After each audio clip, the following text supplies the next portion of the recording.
Voilà, on est aujourd'hui le mardi 20 décembre, on est le 24 qui se lève, on reprend l'Ikouté Maharim, le chapitre 39, qu'on a à peine commencé. Et donc on est arrivé à la phrase qui dit « Velachen ma'alat hatzadikim gdola me'em » c'est la raison pour laquelle, rappelez-vous les deux derniers cours, les justes, quand on dit les justes, c'est vous et moi, c'est-à-dire chaque homme qui possède une âme a une potentialité d'être injuste à partir du moment où il se connecte à cette âme et arrive à la dévoiler. Et donc ici on parle bien sûr de la potentialité qui se trouve à l'intérieur de chacun d'entre nous. Velachen ma'alat hatzadikim gdola me'em, comme on a expliqué que, aussi paradoxal que ce soit, les hommes sont potentiellement, parce que bien sûr c'est tout le travail pour le devenir, mais sont potentiellement plus grands que les malachim, plus grands que les anges. Pourquoi ? Alors, Kimadour, alors on va lire un petit peu comme on a l'habitude de le faire et on va expliquer après et on va essayer d'enchaîner sur Hanouka. Kimadour nishmot hatzadikim, parce que d'où provient l'âme des justes ? D'où provient-elle ? On a expliqué, on a consacré déjà un cours au moins à expliquer que notre monde n'est pas la seule réalité, il y a quantité d'autres mondes à part le nôtre, des mondes qui n'ont pas l'enveloppe matérielle et physique du nôtre, mais où se trouvent, ou du moins d'où proviennent des forces, des réalités qui se trouvent dans notre monde. Par exemple, l'âme avant de rentrer dans notre monde, dans notre réalité, provient forcément de quelque part. Quand elle n'était pas à l'intérieur de cette enveloppe corporelle, de même, après 120 ans, lorsque l'âme nous quitte, où va-t-elle ? Donc il existe forcément un monde où cette âme peut exister, puisse être. Alors regardez ce qu'il dit. Kimadur neshamot hatzadikim ou be'olam abriya. L'âme provient du monde qu'on appelle le monde de la Bria. Rappelez-vous, encore une fois la semaine dernière, la Torah fait allusion à ce monde dès le premier verset de la Torah. Bereshit bara Elokim. Le mot est extrêmement précis. Bara, qui fait allusion donc au monde de la Bria. Le premier monde créé n'était pas un monde matériel comme le nôtre, c'est le monde de la Bria, un monde où se trouvent les âmes. Tandis que, au Madour Amalachim, tandis que l'endroit où se trouvent les anges s'appelle d'un autre nom, c'est un autre monde qui s'appelle Olam HaYetzira, le monde de la Yetzira.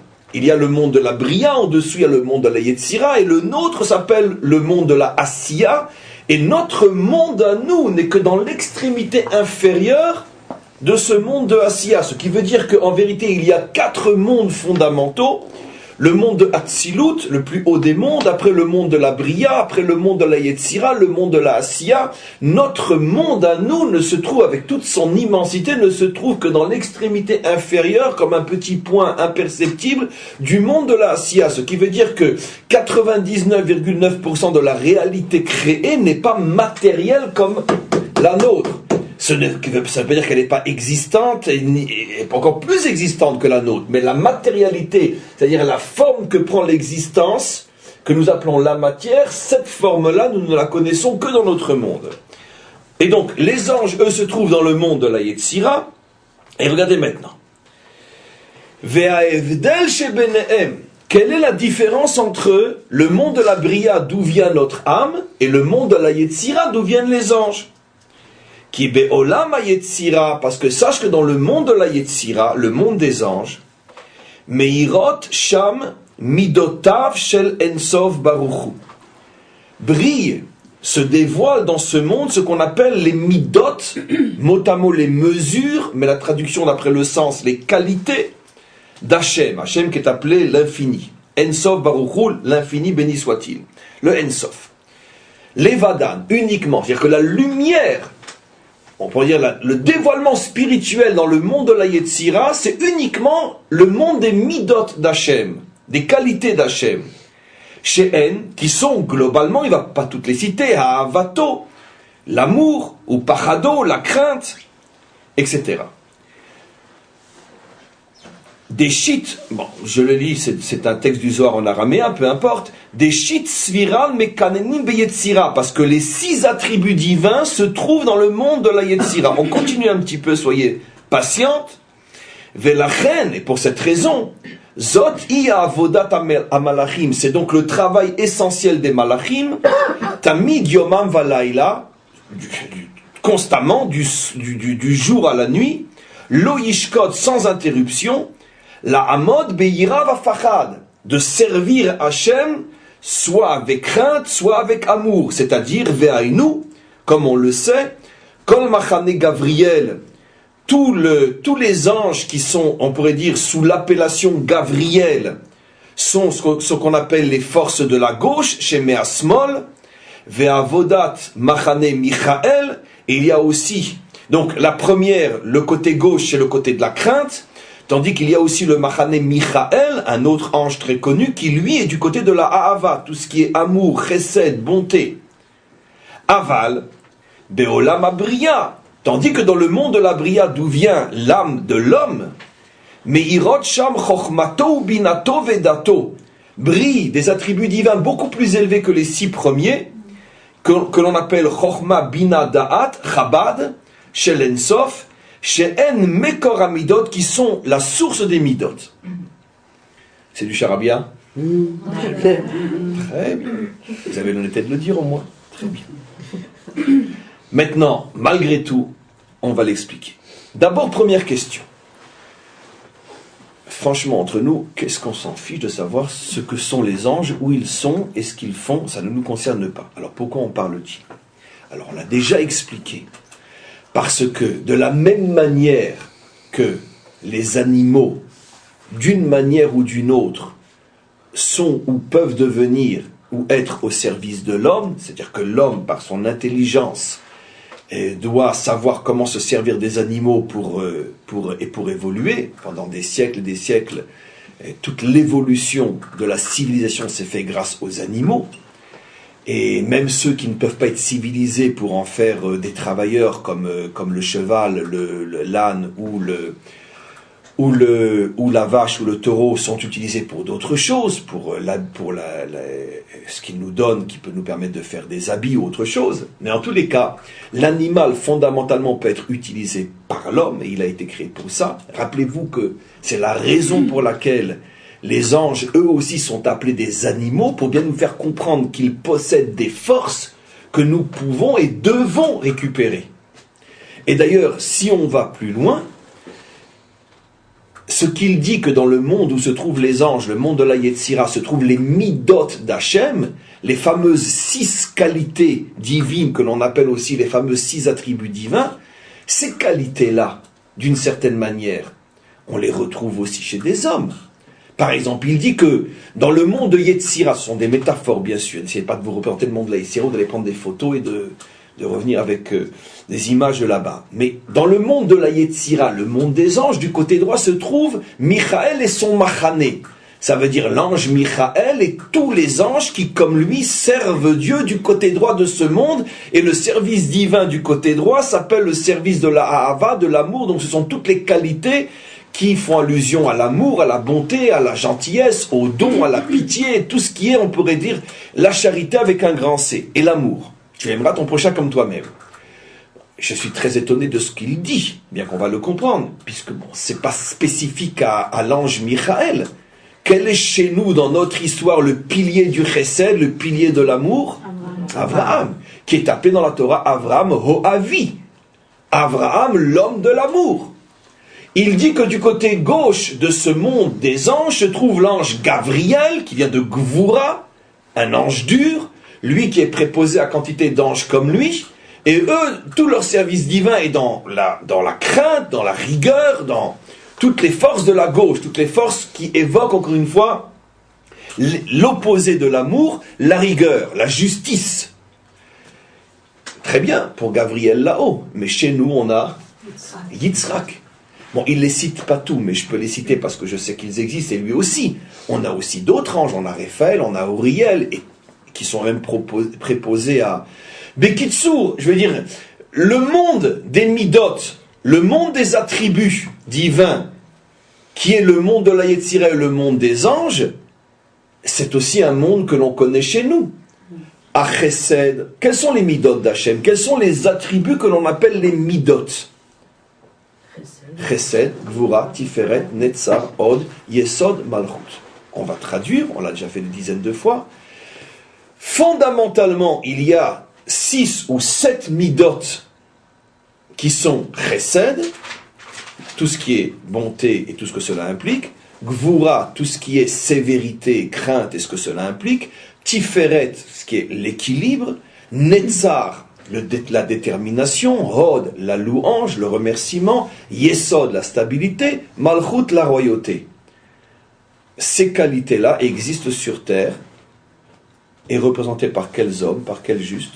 Avram le Chesed, Yitzhak la Gvura, Yaakov Tiferet, Moshe Netzach, Aaron Hod, Yosef Yesod et David Malchut. Donc qu'est-ce que cela veut dire?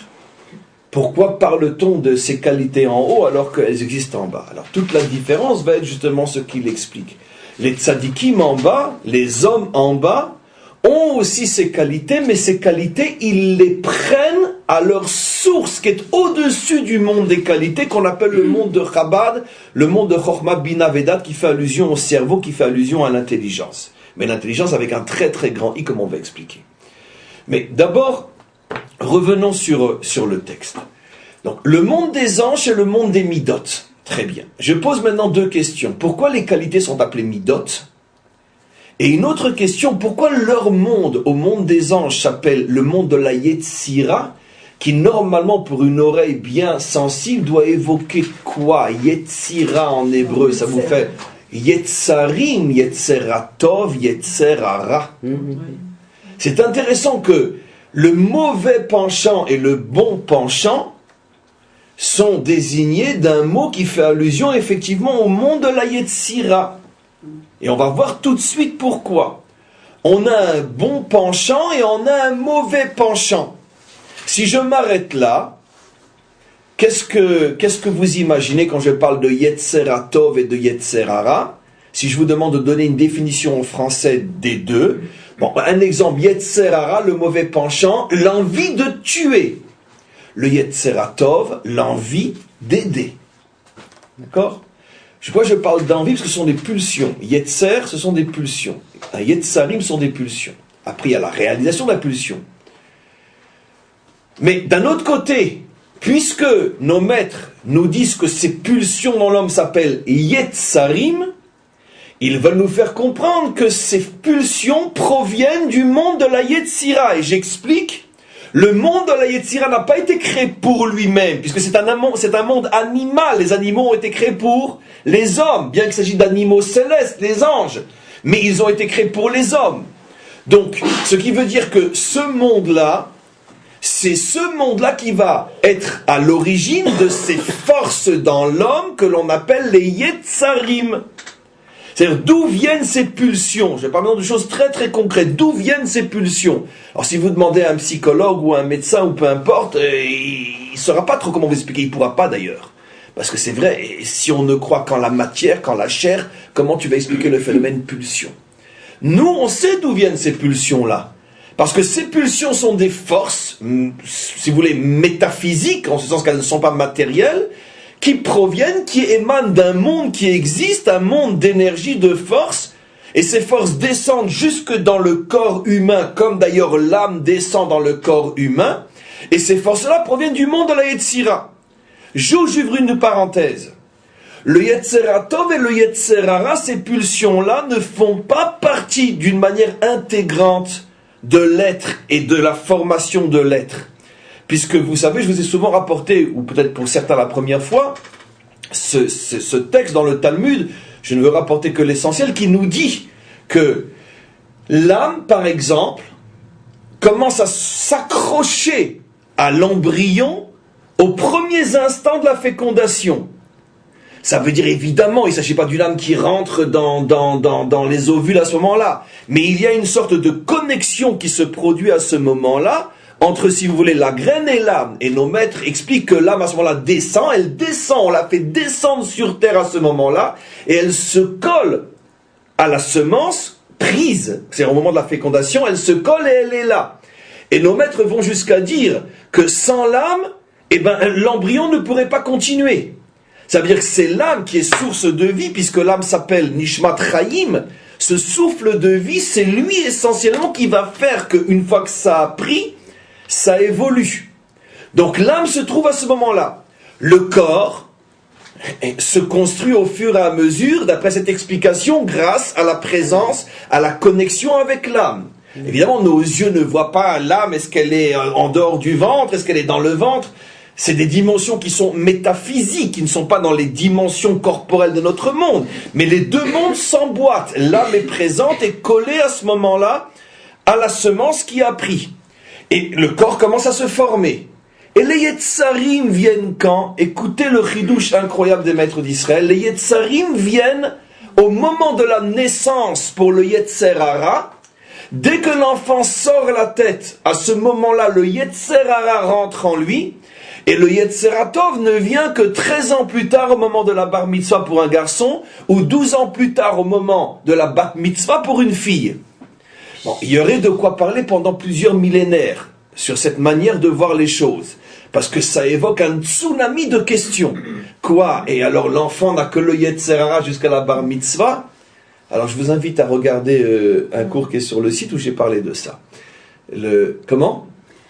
Puisque vous parliez de l'ange Gabriel, pourquoi les deux autres religions monothéistes ont utilisé cet ange-là à l'origine Ça va trop loin. Revenons à l'expression. Peut-être qu'on y arrivera, La question est bonne. Et vous ne savez pas à quel point elle est bonne. Mais pour l'instant, je suis encore loin de pouvoir rattacher votre question à mon cours. Mais regardez. Il y a effectivement une question à laquelle je ne vais pas répondre aujourd'hui.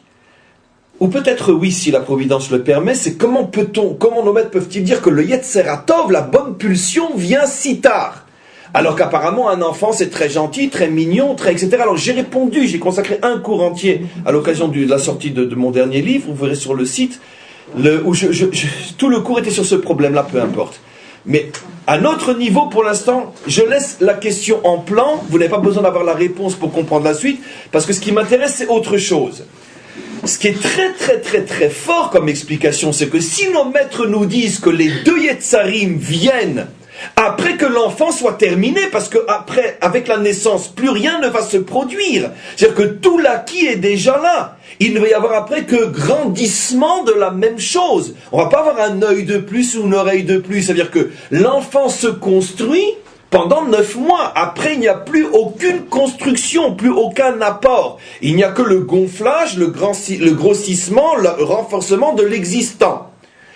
Il n'y a donc que uniquement deux autres choses qui se rajoutent à l'être après que l'être est fini par son âme et fini par son corps, ce sont les deux Yetzarim. Ce qui prouve donc bien que les deux Yetzarim ne font donc pas partie de l'essence de la nature humaine. Ni le Yetzer Hara et ni le Yetzer Hatov. Puisque l'âme est descendue sur terre et les Yetzarim ne sont pas encore là. Ce qui veut dire que l'âme et les Yetzarim c'est autre chose. C'est ce que le Tanya explique. L'âme provient du Olam Abriya. Les Yetzarim proviennent du Olam Yetzira. Et on est encore loin de comprendre tout ce qui se cache derrière. Écoutez bien. Donc l'âme descend, elle vient du Olam Abriya. Les Yetzarim, elle ne connaît pas. Elle ne connaît pas les Yetzarim. Même le Yetzer Hatov ne fait pas partie du monde de l'âme. Écoutez ça. C'est incroyable, c'est révolutionnaire. Vous imaginez ce qu'on dit? Le bon penchant ne fait pas partie des qualités ou des forces de l'âme. L'âme ne connaît pas le bon penchant. Vous allez comprendre pourquoi. De manière merveilleuse dans quelques instants. À plus forte raison que l'âme ne connaît pas le Yetzer Hara. C'est évident. Mais allons plus loin. Après, le corps se forme pendant 9 mois. Le corps ne connaît pas encore les Yetzarim. Tiens, pour ceux qui pensent que le Yetzer est inhérent à la chair, une bonne claque en plein visage. Et il peut tendre les deux joues d'ailleurs. Pourquoi? Parce que c'est une insulte à la création divine. Non, la chair n'est pas maudite, la chair n'est absolument pas le mal. La preuve, disent nos maîtres, la chair est là, le corps est formé, et les Yetzarim ne sont pas encore là. Ce qui veut dire que ni l'âme, évidemment, non, le chidouche est double. C'est que nous, on s'attendait à ce qu'on descende l'âme, elle descende avec le Yetzer Hatov. Pas le Yetzer Hatov. On s'attendait à ce que quand le corps soit formé, il y a au moins le Yetzer Hara, pas le Yetzer Hara. Ça veut dire que l'être, dans son aspect spirituel et matériel, est complètement étranger aux notions de Yetzarim. Et Tov et Ra, ils viennent après. Une fois qu'il n'y a plus rien à rajouter, tout d'un coup ils descendent et ils se collent, ils rentrent dedans. Et d'où ils viennent, disent le texte, on le suggère, je commente, ils proviennent du Olam HaYetzira, qui est le monde Yetzer, Yetzarim, le monde de la Yetzira, qui est le monde des anges. Mais alors je pose une question. Il nous a expliqué que dans le monde des anges, il y a effectivement des anges du côté droit, des anges du côté gauche, mais on n'a pas vu qu'il y avait des bons anges et des mauvais anges. Il n'en a pas parlé. Alors d'où vient le Yetzer Hara? D'où vient-il le Yetzer Hara? Puisqu'il vient de ce monde-là. Alors, tout simplement, remontons à la racine de la notion, le mot. Puisque comme le mot lui-même, le mot, c'est les midot, dit-il. Les midot. Dans le monde de la Yetzira se trouvent les midot. Ça veut dire quoi? On a traduit les midot par qualité. Mais qu'est-ce que signifie le mot mida en hébreu? Mesure. Se trouvent les mesures. Qu'est-ce que signifie une mesure? Cette mesure, c'est 3 cm, et cette mesure, c'est 10 cm. Qu'est-ce que signifie une mesure? Une limite. Eh bien, qu'est-ce que cela veut dire? Toute qualité limitée, quand elle descend après dans le corps, elle va faire naître les Yetzarim, bons ou mauvais. Et allons un petit peu plus loin.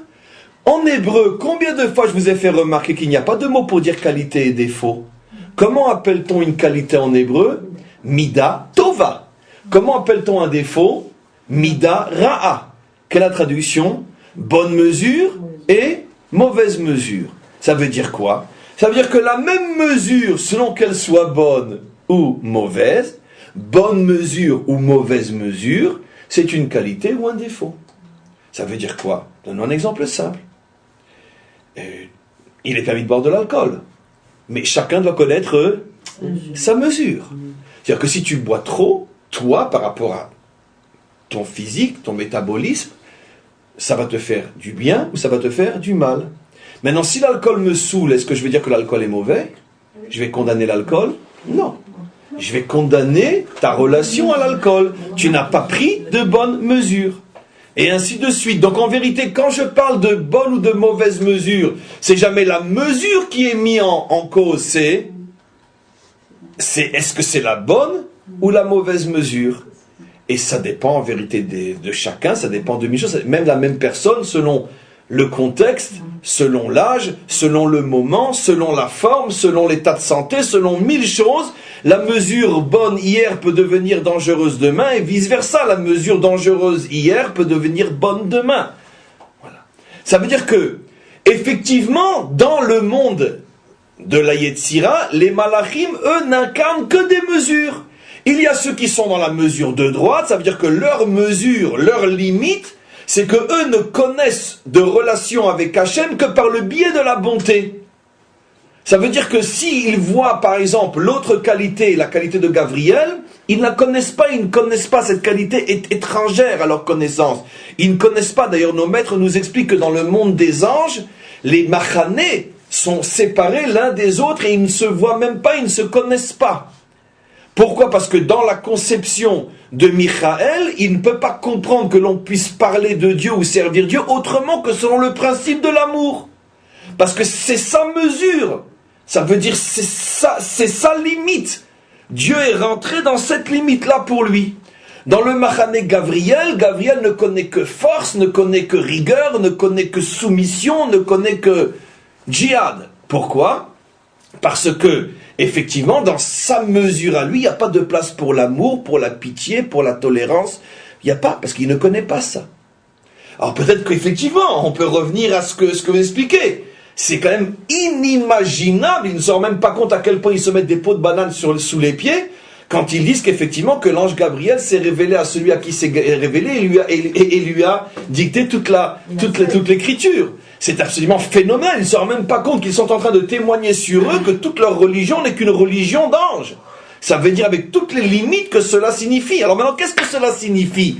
Ça veut dire que quand tes midot proviennent uniquement du monde de la Yetzira, tu auras constamment des problèmes de Yetzira Tov, de Yetzira Ra. Parce que des fois, tu vas avoir la chance de trouver la bonne mesure, et puis généralement, tu vas surtout trouver la mauvaise mesure. Parce que les situations ne sont jamais les mêmes.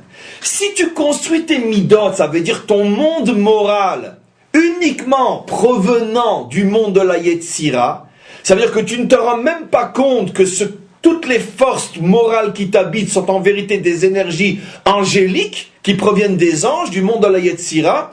Qu'est-ce qui va se passer toute ta vie? C'est que tu vas constamment être pris, déchiré dans ce mécanisme de Yetzer Tov, Yetzer Hara. Aujourd'hui c'est la bonne mesure, demain c'est pas la bonne mesure. Et tu ne sauras jamais trouver ton équilibre moral. Ça veut dire que des fois tu vas être bon quand tu devrais être dur, tu vas être dur quand tu devrais être bon, tu vas être très bon quand il aurait fallu que tu sois un petit peu bon, tu vas être trop dur quand il aurait fallu que tu sois un petit peu dur, tu vas constamment vivre avec de mauvaises mesures. Je peux vous rassurer, c'est le problème de toute créature sur Terre. Parce que toutes les créatures sur Terre, dans un premier temps,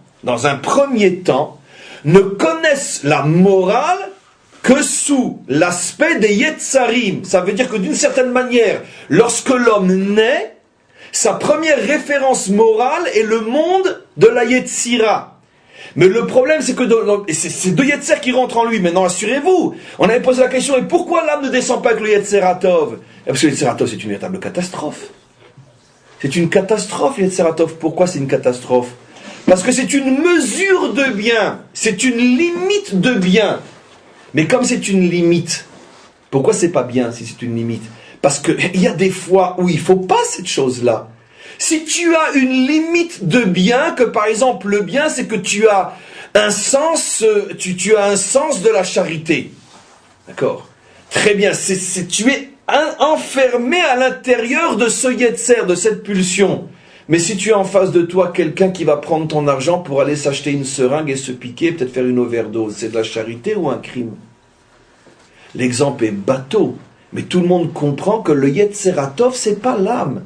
Parce que le Yetzeratov vient du monde de la Yetzira, c'est donc une mida, comprenez comment je construis, c'est donc une mida, parce que, qu'est-ce que nous dit le Tanya? C'est que dans le monde de la Yetzira, même s'il y a du bien, ce ne sont que des midot, et le problème des midot, le problème des mesures, c'est que les mesures nous limitent.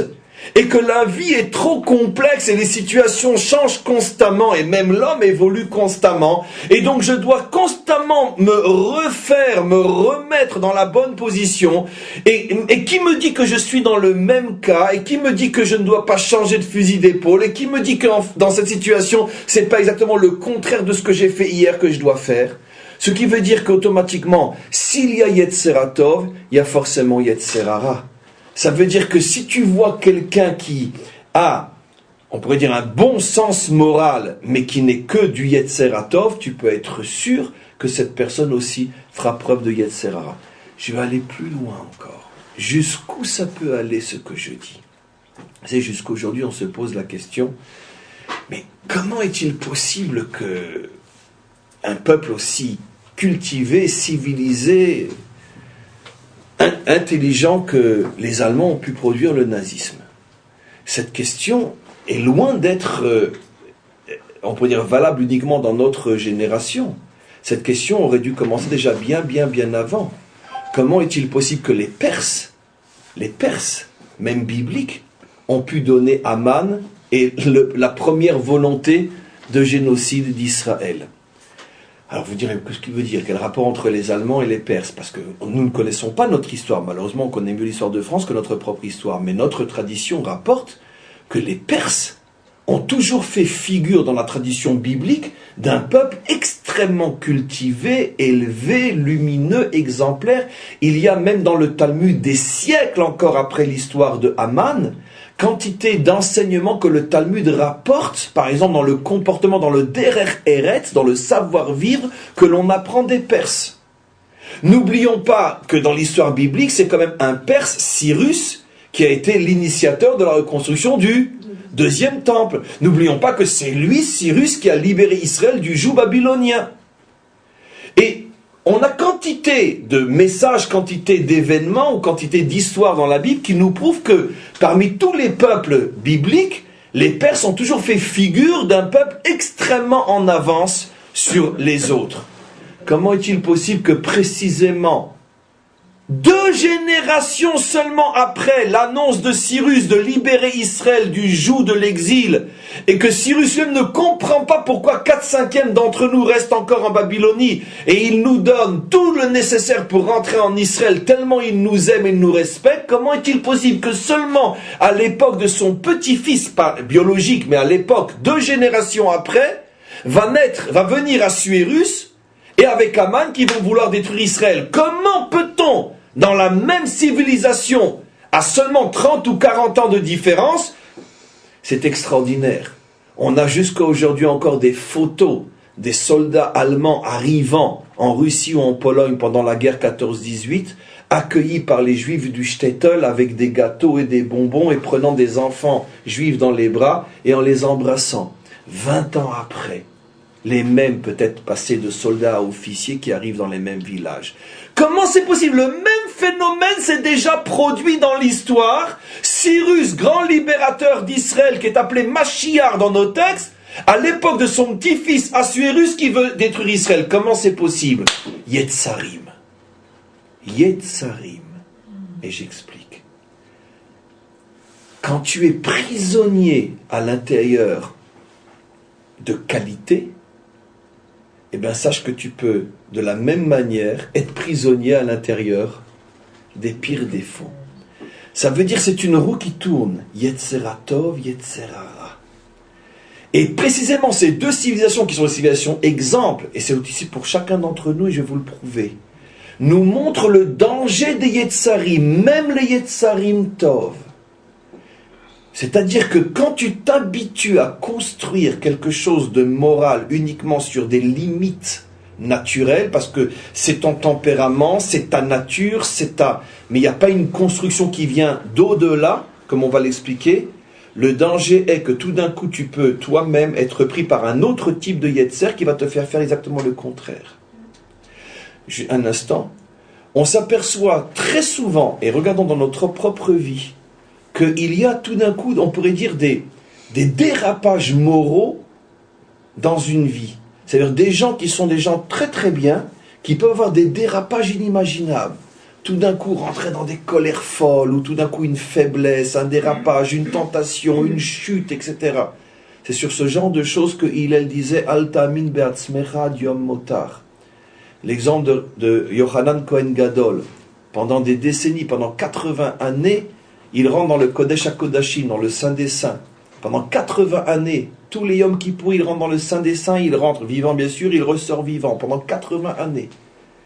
À la fin de sa vie, alors qu'il avait déjà passé l'âge de 100 ans, il est devenu un renégat, peu importe.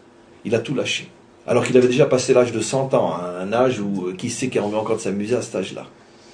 Alors que 80 années, il a fait partie pendant cette époque-là, on pourrait dire, des modèles de la Keuna Gdola, de la grande prêtrise en Israël. Personne tenait aussi longtemps, dans un métier aussi dur, c'est quand même drôlement éprouvant, parce que ça demande une sainteté, une stature morale, spirituelle, vous imaginez? Après 100 ans, il tourne kazakh. Qu'est-ce qui s'est passé? Quand il vivait l'époque de Hillel, quand Hillel a vu ça, il a dit « Al ta'amin be'atzmecha ad yom motar ». De là, on voit qu'il ne faut jamais se faire confiance, on ne sait jamais ce qu'il peut. Mais malgré tout, nos maîtres de grands, mais qu'est-ce qui s'est passé chez ce personnage? Qu'est-ce qui s'est passé? L'une des réponses à notre niveau c'est que toute sa construction morale était uniquement sur un certain aspect de sa nature. C'était un homme qui était très spirituel, un homme qui était très sain, très sain avec et santé, un homme qui avait une bonne nature, très spirituelle, en vérité, il ne s'est jamais vraiment travaillé. Il a tout simplement vécu au niveau de sa bonne nature. Mais il s'est enfermé dans une mida, et quand il s'est enfermé dans cette mida, à ce moment-là, il a été en danger. Pourquoi? Parce que tu as maintenant une mida tova, mais peut venir demain une mida ra'a. Et de la même manière qu'il a été à fond dans le bien, après il a été à fond dans le mal. Oui. Je pense que c'est un manque de Hirat Shamayim qui permet, quand on perd ça, alors des atrocités comme comme les Allemands ou la Perse, c'est ce qui peut se passer, c'est le manque, l'absence de Yirat Shamayim. Alors, c'est l'absence de Chokhmah Binadad, vous avez raison, mais on va voir ce que ça veut dire. D'où vient Chokhmah Binadad, qui est justement d'où vient l'âme. On va le voir, mais c'est cette chose-là, oui. Ça voudrait dire alors que la Yetzira c'est au niveau du cœur et la Bria c'est au niveau de la tête? Justement, c'est ce qu'on va expliquer. C'est ce qu'il dit, c'est Chokhmah Binadad, ce qu'il va expliquer. Et ça, ça va nous ramener aussi à Hanouka. Et donc, encore une fois, on comprend. C'est d'ailleurs, entre parenthèses, j'ouvre une parenthèse avec tout le regret de ne pas pouvoir pousser à fond ce que je vais dire, mais quelques rémazim, quelques allusions suffiront. Ça a d'ailleurs été l'un des grands combats spirituels, un combat, on pourrait dire, dans la paix, mais un des grands combats idéologiques, par exemple, de la chassidoute contre ce qu'on appelle l'école du Moussar. Parce que l'école du Moussar, ce qu'on appelle l'école de la morale juive, ou de la morale en général, met l'accent sur ce qui est bien et ce qui n'est pas bien. Ne convoite pas, ne mens pas, ne te mets pas en colère. Ça veut dire que, attention, ça c'est pas bien. Cette approche de la morale est une approche qui, d'une certaine manière, reste au niveau du monde de la Yetzira. Ça veut dire on apprend à l'homme qu'il est rempli de force et leur contraire, et apprend à faire de bons choix. Fais le bon choix, quand tu vois la réussite de l'autre et toi tu es loin de la voir, eh ben ne convoite pas. Parce que si tu convoites, après tu vas en arriver à jalouser, après si tu jalouses, tu vas faire du lachon hara, et du lachon hara, après va savoir ce que tu vas pas faire. Ça veut dire que finalement, l'approche morale, d'une certaine manière, limite l'homme uniquement à un problème de qualité et défaut.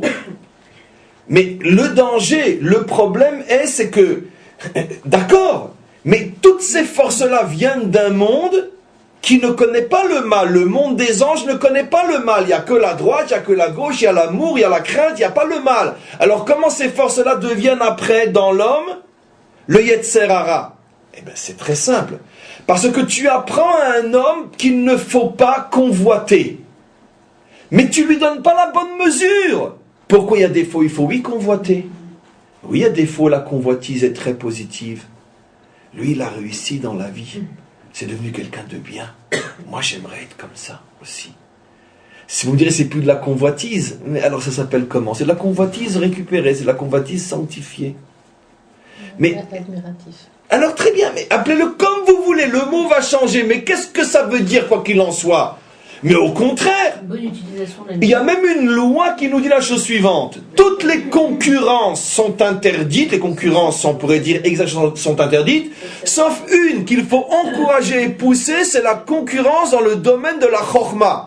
Ça veut dire concrètement, si quelqu'un a ouvert un magasin ici et qui a à peine de quoi nourrir le quartier, tu vas quand même pas mettre le même magasin en face et tu vas ni toi ni lui auront à manger, ou si toi tu es plus malin que lui, toi tu vas manger, lui il va crever, pourquoi tu viens? Ouvre ailleurs. Très bien, chose que personne ne respecte dans le monde occidental. En tout cas chez nous c'est une loi. Dans ce domaine-là, la concurrence interdite. Mais, chokhmat sofrim, tarbe, kinat sofrim, tarbe chokhma. Mais si par exemple, toi tu ouvres une école de Torah quelque part, j'ai le droit, c'est même un devoir, de m'installer juste en face de toi. Pourquoi? Personne ne le fait, mais comprenez l'idée pourquoi. Parce que cette kina, cette concurrence entre les deux va les obliger justement à se dépasser. Qui va être gagnant? Les élèves. Justement. Parce que quand un rave est tout seul, il finit par s'endormir. Mais quand il sait que s'il n'est pas le meilleur, les élèves vont aller chez l'autre, alors il va. Comprenez?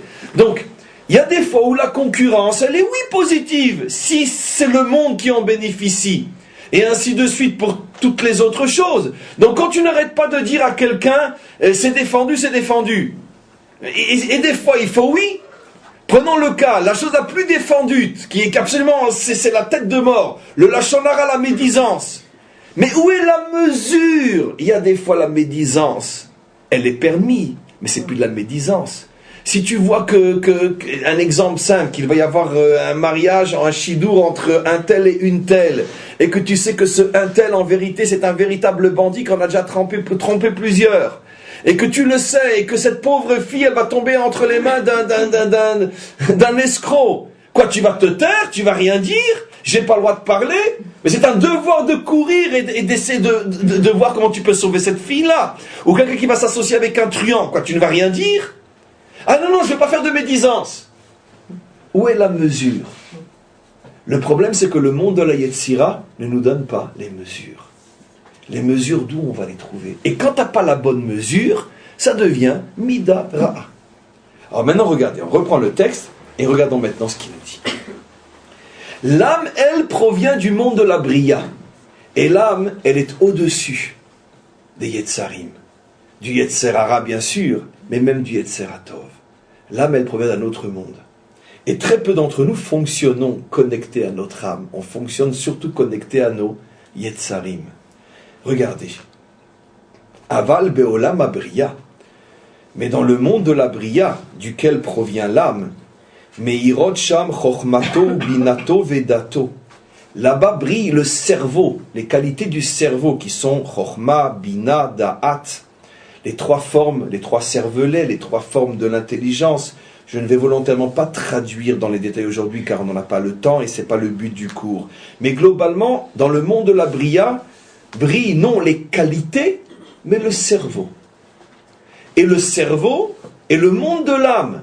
L'âme ne vient pas du monde des qualités, l'âme vient du monde du cerveau. Tiens, qu'est-ce que ça veut dire? Continuons un petit peu. She'en makor amidot. Le cerveau, c'est le makor amidot. Vous savez, on arrête là pour le texte. J'ai déjà fait remarquer à plusieurs reprises, bien sûr la remarque n'est pas de moi, que ce qui est intéressant, c'est que dans les 10 attributs divins, qui commencent par les 3 premiers Chochma Bina Da'at, ceux qui sont cités ici, c'est seulement par rapport aux 7 derniers qu'on a un personnage biblique qui lui correspond. Le 4e du haut vers le bas, Chesed, Avraham, le 5e, Yitzhak, etc., jusqu'au dernier, le 10e, Malchut. Et qui correspond aux 3 premiers? Chochma, Bina et Da'at. Et une autre question, et ces 7-là que j'ai cités, Avraham, Yitzhak, Yaakov, jusqu'à David, eux, leurs midot proviennent du monde de la Yetzira? Non. Ils proviennent du monde de l'âme. Et j'explique. J'ai expliqué différemment dans un autre cours, mais toutes les facettes de la Torah sont vraies. Pour l'instant, écoutons ce que je dis. Pourquoi il n'y a pas de tzadikim, de justes qui correspondent à Chochma, Bina, Da'at, comme on a trouvé un qui correspond à Chesed, Gvura, etc. Parce que le monde de l'homme qui reçoit l'âme ne commence qu'à partir de Chesed. Les 7 derniers, comme le temps ne commence qu'à partir de Chesed. Combien de jours il y a dans la semaine? 7. Et les 7 jours de la semaine vont de quel attribut à quel attribut? Chesed, Gvura, Tiferet, Shabbat et Malchut. Tiens, comment se fait-il qu'il n'y a pas de jours pour les 3 premiers attributs, Chochma, Bina et Da'at? Pourquoi n'y aurait-il pas des semaines de 10 jours? Comment essayer de le faire les républicains, les révolutionnaires français? Bien sûr. En réalité, j'ai déjà répondu, c'est pas pour rien qu'ils ont essayé de le faire. Mais j'ai déjà répondu dans un autre cours, mais ça pour la petite histoire, que nous, on a une semaine dans l'année qui a 10 jours. C'est quand? Eh bien, les 10 jours de Rosh Hashanah à Kippour, Aseret Yemei Teshuvah. Et comme c'est aussi les 10 premiers jours de l'année, ce qui veut dire que le temps juif commence par un temps qui a pour mesure 10 et non 7. Et après les 10 premiers jours de l'année, on revient au temps 7. Mais regardez la merveille. Pourquoi n'y a-t-il pas de juste humain avec un corps qui correspond aux 3 premiers? Parce que les 3 premiers ne sont pas le monde de l'homme, mais le monde de l'âme. L'âme appartient à ces 3 premières dimensions, avant qu'elle rentre dans le corps. Et une fois que l'âme descend dans le corps, elle va donner soit un Abraham, soit un Yitzhak, soit un Yaakov, etc. Les 7 incarnations possibles de l'âme sont les 7 grands personnages. Je pose une question et tout de suite la réponse. Mais apparemment, eux aussi ont l'air de fonctionner comme des anges, puisqu'on dit que Abraham est du côté droit, donc Michael, Yitzhak est du côté gauche, donc Gabriel, et je suis en train de dire que non, c'est fondamentalement différent, puisque eux sont les corps qui ont reçu l'âme qui est au niveau de Chabad, Chochma, Bina, Da'at. Alors pourquoi sont-ils un du côté droit et du côté gauche? La différence est fondamentale. C'est que Michael ne peut être que Michael. Gabriel ne peut être que Gabriel. C'est ce que nos maîtres disent, et Rashi le rapporte dans son langage à lui. En malach ose shte shlichuyot. Un ange ne peut pas remplir en même temps 2 missions différentes. Ça veut dire qu'il a été robotisé pour aller ou à droite ou à gauche. Et il peut, si son cime c'est d'aller à droite, il ne pourra pas aller à gauche. Abraham est du côté droit. Mais combien d'actions de rigueur il a été capable de faire? Yitzhak est du côté gauche. Mais combien d'amour infini il a témoigné à son fils Yitzhak? Il était plutôt là du côté droit. Yaakov est la vérité, c'est vrai. Mais quand c'est nécessaire, il sait aussi aller comme ça. Parce que tu ne peux pas toujours aller comme ça dans ce monde. Pourquoi? Parce que si tu veux être une poire, tu serais une bonne poire. Et les bonnes poires, tu vas terminer en compote. Alors fais attention. La vérité, d'accord. Mais tu ne peux pas toujours avancer dans ce monde. Il faut aussi savoir prendre des tournants. Ça veut dire que chacun de ces personnages a montré que bien qu'il avait une qualité, il était capable, quand c'était nécessaire, de faire exactement le contraire. Et ce qui prouve qu'ils n'ont pas fait le bien grâce au Yetzera Tov, mais ils ont fait le bien grâce à l'âme. D'abord, disons l'âme. Et la différence est fondamentale. Si Abraham n'avait fait du bien que parce qu'il avait un Yetzera Tov de bien, ça veut dire venant du côté Michaël, il aurait été incapable d'agir avec rigueur lorsqu'il fallait qu'il agisse avec rigueur. Et quand, par exemple, il a fallu mettre l'un de ses 2 enfants à la porte, il n'aurait pas pu le faire. Il aurait fichu sa femme à la porte. Et ça aurait été la fin de l'histoire juive dès son commencement. Et donc, c'est heureusement qu'il n'avait pas de Yetzera Tov. Après ce cours, vous pouvez sortir comme ça et dire, le Rav nous a dit que la pire des choses qui puissent exister sur Terre, c'est d'avoir du Yetzera Tov. C'est ce qu'ils vont me répondre les gens. Si c'est le cours du Rav Levitch, c'est pas étonnant. D'accord. Mais c'est sûr. Mais dites-leur, c'est la vérité. La pire des choses, Yetzera Tov. C'est pour ça que, à l'oreille chassidique, ce langage de Yetzera Tov, est un langage insupportable parce que nous, on connaît la vérité. Comment ça fonctionne en vérité? C'est que même le Yetzera Tov est un grand piège. Parce que des fois, tu ne peux pas aller d'après ton Yetzera Tov. C'est absolument impossible. Comprenez? Quelle est la pire maladie qui ronge notre jeune nation aujourd'hui? D'accord? Cette démesurément pitié, amour, bonté qui fait que on vient d'en lâcher encore 500. D'accord? C'est la maladie juive par excellence. Mais d'où ça nous vient cette maladie? La réponse d'aujourd'hui, ça valait le déplacement. C'est parce que ça vient pas de l'âme, ce comportement. Ça vient du Yetzera Tov. Et c'est une catastrophe. Le juif a un Yetzera Tov d'être bon. Mais c'est catastrophique d'être bon. Parce que libérer des assassins, c'est pas de la bonté, c'est un crime. Et donc, c'est du Yetzera Tov. Et le Yetzera Tov peut des fois être très dangereux. C'est pour ça que l'homme est pris dans un piège terrible, dans un sable mouvant dans lequel il s'enfonce. Ah, je suis bien, j'ai fait le bien, etc. Mais non, mais pose-toi la question, ça vient d'où ce bien? Du Yetzera Tov ou de l'âme? Et très peu d'hommes sur terre font le bien avec l'âme. La plupart d'entre nous le faisons avec le Yetzera Tov. Et le Yetzera Tov est très dangereux. Je continue.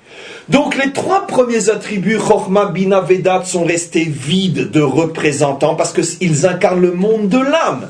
Après, l'âme va descendre, soit dans Abraham, ça veut dire qu'il va recevoir une nature spirituelle du côté droit, mais étant une nature venant de l'âme et non du Yetzer, il ne sera pas prisonnier de cette nature. Et quand il faudra faire le contraire, il sera capable de faire le contraire.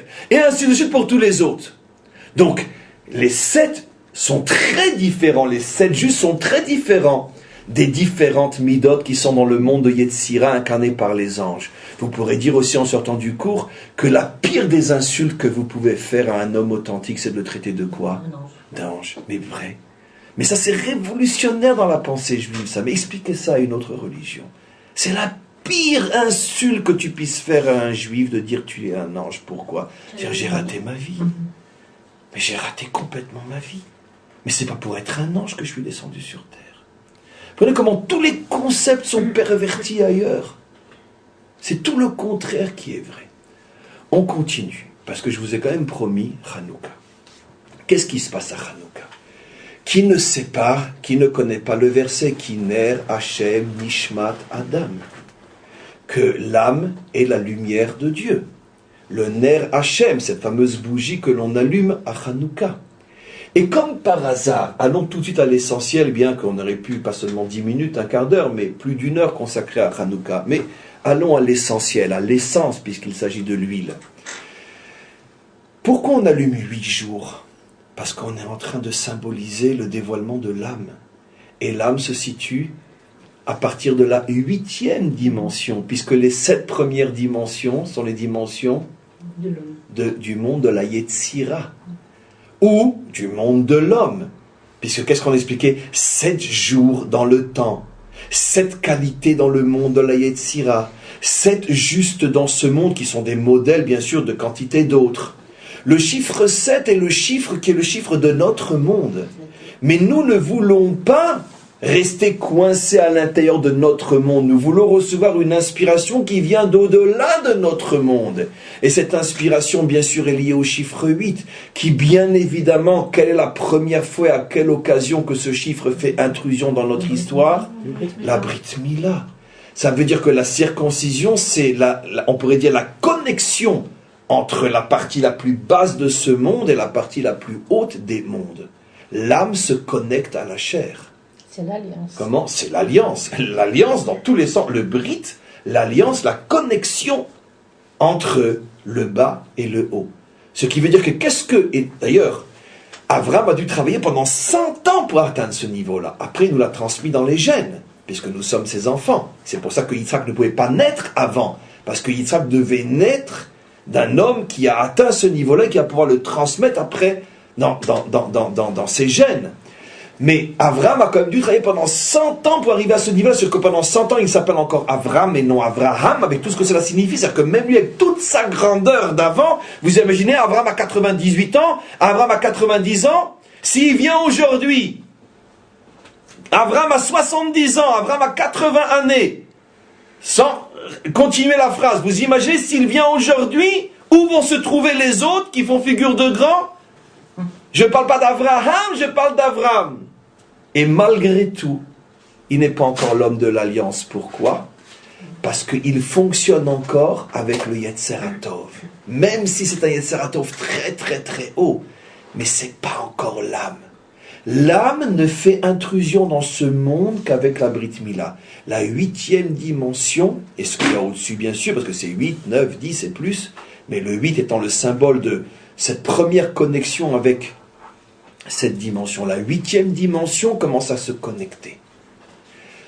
Et donc ça c'est la Brit Mila. C'est intéressant, le mot Shmini, 8e, c'est la racine Shemen, l'huile. C'est la racine Neshama, l'âme. C'est le même mot. Ce n'est que des jeux de mots. Neshama, c'est Hashemen, l'huile. Bien sûr. Et c'est aussi Shmoné, 8. 8, l'âme, l'huile, c'est le même mot. Ça veut dire quoi? Ça veut donc dire que l'âme appartient à cette 8e dimension, c'est la raison pour laquelle on l'appelle Shmoné, c'est la raison pour laquelle on l'appelle aussi Haneshama, l'âme, et c'est cette dimension qui nous connecte justement à ce qui est au-dessus des Yetzarim. Et pourquoi cette dimension s'appelle Chochma Bina Vedaat? Parce que c'est ça la véritable intelligence d'un homme. L'intelligence d'un homme, c'est pas de se comprendre qu'il faut être bon. L'intelligence de l'homme, c'est de comprendre comment être bon. Parce que être bon, c'est une chose, mais comment être bon? Et d'ailleurs en français, une fois de plus, on l'a très très très bien compris et exprimé. L'enfer est pavé de bonnes intentions. C'est incroyable, je dis toujours, comme des fois, comment le dicton populaire peut contenir une sagesse inimaginable. Je ne sais même pas s'ils se rendent compte de ce qu'ils disent. Mais c'est vrai. C'est vrai. Parce que comprendre qu'il faut être bon, vous me direz c'est déjà extraordinaire. La majorité ne le comprennent pas. Mais tu n'as encore rien fait en comprenant qu'il faut être bon, parce que toutes les catastrophes de l'histoire viennent justement de ceux qui voulaient être bons, mais finalement n'ont été que des... Pourquoi? Parce qu'ils n'ont pas su comment être bons. Et quand tu ne donnes pas une mesure et une sagesse à la bonté, ça peut devenir catastrophique. Comme toute religion utopique ou idéal utopique qui, lorsqu'on n'arrive pas à l'atteindre, se transforme en telle amertume, en telle colère que finalement, l'amour devient de la haine. D'ailleurs, comme dans le phénomène humain très connu. Pourquoi l'amour se transforme en haine? Parce que tout amour utopique se transforme en haine. Ce qu'il faut rajouter. L'amour qui se transforme en haine signifie qu'il n'y a jamais eu d'amour, il y a eu une utopie. On a cru aimer, mais on n'a jamais aimé. Parce que l'amour ne peut pas se transformer en haine. Si ça se transforme en haine, c'est qu'il n'y a jamais eu d'amour. Il y avait une utopie. Et donc c'est pour ça que ne pouvant pas l'atteindre, comme son nom l'indique, automatiquement ça va se transformer en haine. Donc maintenant je continue. Donc la véritable sagesse n'est pas uniquement de savoir qu'il faut être bon, parce que ça suffit pour ça le Yetzeratov. Le Yetzeratov lui me dit qu'il faut être bon, mais la véritable sagesse qui est donnée par l'âme ne m'explique comment être bon, qui est toute la vie d'un homme, savoir comment être bon. Comment être bon. Alors bien sûr, très schématiquement, très globalement, sans entrer dans le détail, puisque je vais uniquement sur les points essentiels. Qui à nous, Béné Israël, nous enseigne comment être bon? Pas qu'il faut être bon, parce que tout le monde dit qu'il faut être bon, mais comment être bon? C'est bien sûr la Torah. Vous comprenez maintenant quel était le combat des Grecs. Qu'est-ce que l'on dit? J'ai pas de livre, peu importe. Qu'est-ce qu'on dit dans la prière? Peu importe, c'est juste une phrase. Qu'est-ce qu'on dit dans la prière qu'on rajoute à partir de ce soir pendant 8 jours? Que les Grecs ont voulu le Ashkicham Toratecha. Ils ont voulu anéantir ta Torah. Mais qu'est-ce qui les dérange tellement dans la Torah? Écoutez-moi bien. Cette question a été demandée et approfondie. Mais qu'est-ce qui les dérangeait? Puisque eux-mêmes étaient un peuple qui mettait en avance et en évidence l'intelligence, la philosophie. C'était pas des barbares. Alors, au contraire, ils auraient dû être contents d'avoir avec qui parler, à trouver dans ce monde barbare de l'époque un peuple qui envoyait déjà ses enfants à l'école quand les Gaulois étaient encore dans les cavernes. C'est vrai en plus. Donc ils auraient dû être contents de trouver sur terre un peuple avec qui parler. Alors pourquoi ils ont voulu se battre contre notre Torah? Parce qu'ils se sont battus contre l'huile. Ils ont souillé toutes les huiles. Ils se sont battus contre l'âme. Ils ont dit non, ça non. On n'accepte pas qu'il y aurait quelque chose qui vienne d'au-delà. Et que là se situe la vraie intelligence. Je pense, donc je suis. Je suis capable de comprendre et de réfléchir. Je n'ai pas besoin de recevoir cette inspiration d'ailleurs. Je n'ai pas besoin de la Torah. Parce que bien sûr que ça va ensemble, l'âme et la Torah. De la même manière que la Torah, de la même manière que l'âme vient de cette 8e dimension qui est au-dessus de l'homme, la Torah vient aussi de cette dimension qui est bien sûr au-dessus de l'homme. Ça veut dire accepter l'âme ou accepter la Torah, c'est tout simplement faire un aveu d'humilité extrêmement profonde, de dire « Atkan, jusque-là, l'homme a ses limites », et l'homme ne pourra en aucun cas sortir de ses limites s'il n'est pas aidé par un dévoilement qui vient de la 8e dimension, la Brit Mila, etc., etc. Et en quoi ça les gêne? Comment? Mais parce que ça détruit on pourrait dire l'exaltation du moi qui est dans l'homme. Je peux comprendre. Quand tu as un philosophe qui va fonder toute sa vie sur je pense, lui dire Moshe Kibel Torah Misinaï, non, Moshe a reçu la sagesse sur le mont Sinaï. Il a reçu. Ça veut dire quoi? Il est passé par hasard, il a reçu, ça veut dire. Mais il y croit profondément, puisqu'il le rejette. Comment? Il y croit profondément alors. Ce système le dérange. Ce système d'une intelligence fondée sur quelque chose qui vient d'au-delà de l'homme, ce système-là dérange le grec. C'est son combat fondamental. Toute la civilisation grecque et le monde occidental qui en a découlé, je veux dire, la philosophie grecque a trouvé son expression la plus forte dans la formule de Descartes, je pense donc je suis. Et il portait bien son nom, comme je le dis toujours, parce que Descartes, il prenait la vie pour un jeu. Parce que quand on prend la vie au sérieux, on ne peut absolument pas arriver à dire une chose pareille. Parce que tu penses donc tu es. Regarde tous les penseurs, ce qu'ils ont amené sur Terre, tous les penseurs. Que des catastrophes.